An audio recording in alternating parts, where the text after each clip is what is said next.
ہمارے خداوند یسوع کی انجیل مقدس لوکا کے مطابق اس کا 10واں باب پہلی 16 آیات۔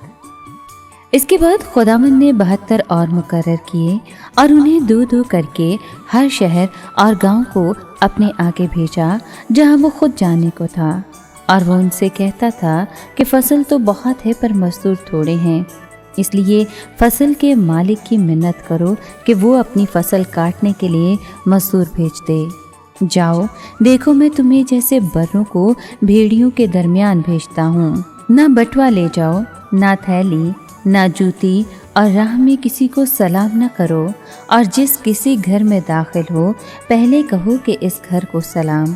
اگر سلام کا فرزند وہاں ہو تو تمہارا سلام اس پر ٹھہرے گا، ورنہ تم پر لوٹ آئے گا، اور اسی گھر میں رہو اور جو کچھ ان کے پاس ہو کھاؤ اور پیو، کیونکہ مزدور اپنی مزدوری کا حقدار ہے۔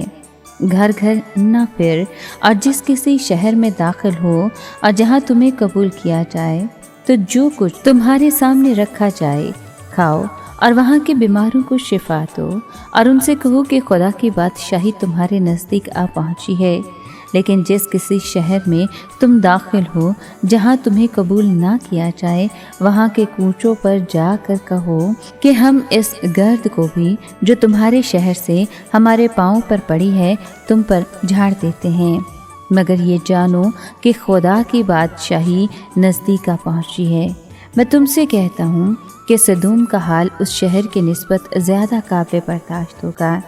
اے کورزین، تجھ پر افسوس، اے بیت الصدا، تجھ پر افسوس، کیونکہ یہ معجزے جو تمہارے درمیان دکھائے گئے اگر سور اور سدون میں دکھائے جاتے تو وہ ٹاٹ اوڑھ کر اور خاک میں بیٹھ کر کب کے تائب ہو گئے ہوتے۔ سور اور سدون کا حال عدالت کے دن تمہاری نسبت زیادہ قابل برداشت ہوگا۔ اور اے کفرنہوم، کیا تو آسمان تک بلند کیا جائے گا؟ تو عالم اسفل میں اترے گا۔ جو تمہاری سنتا ہے وہ میری سنتا ہے، اور جو تمہیں ناچیز جانتا ہے وہ مجھے ناچیز جانتا ہے، اور جو مجھے ناچیز جانتا ہے وہ اسے ناچیز جانتا ہے جس نے مجھے بھیجا ہے۔ پاک کلام کے پڑھے اور سنے جانے پر خداوند کی برکت ہو، خدا کا شکر ہو۔ عزیز مومنین، آج پاک ماں کیتھولک کلیسیا مقدس فرانسس زیویئر کی عید مناتی ہے۔ مقدس فرانسس زیویئر سن 1506 میں ہسپانیہ میں شریف والدین کے ہاں پیدا ہوئے۔ اسے پیرس میں سینٹ باربرا کالج میں بھیجا گیا جہاں وہ معلم بن گیا۔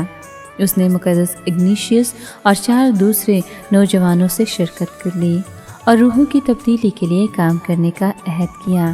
انہوں نے سوسائٹی آف جیزس قائم کی۔ وینس میں کاہن بننے سے پہلے اس نے ہسپتال میں بیماروں کی نگہداشت کی۔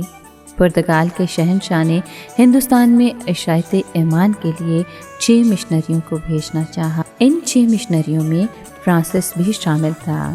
اس نے گوا کا سفر کیا۔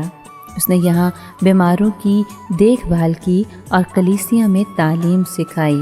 بعد میں اس نے جنوبی ہند میں تبلیغ کی اور ہزاروں غیر قوموں کو مسیحیت کی طرف تبدیل کیا۔ سن 1549 میں فرانسس جاپان گیا۔ دوسرے مشنری اسے وہاں ملے۔ ہزاروں لوگ سچے ایمان میں لائے گئے۔ جب وہ چین جانے کے لیے بحری جہاز میں سفر کر رہا تھا، اسے بہت تیز بخار ہوا۔ جہاز ایک جزیرے پر رکا۔ وہ وہاں ایک پرانے کھوکھے میں 2 دسمبر سن 1552 کو اپنے خالق حقیقی سے جا ملا۔ مقدس فرانسس زیویئر غیر ملکی مشنوں کا مربی ہے۔ اس کا شعلہ زن دل اس کی خدا اور روحوں سے گہری محبت کا نشان ہے۔ اے خداوند، ہمیں بھی مقدس فرانسس زیویئر جیسا جذبہ عطا فرما کہ ہم بھی تجھ میں آگے بڑھتے جائیں اور ہمارے بھی دل تیری محبت کے گواہ بنے۔ آمین۔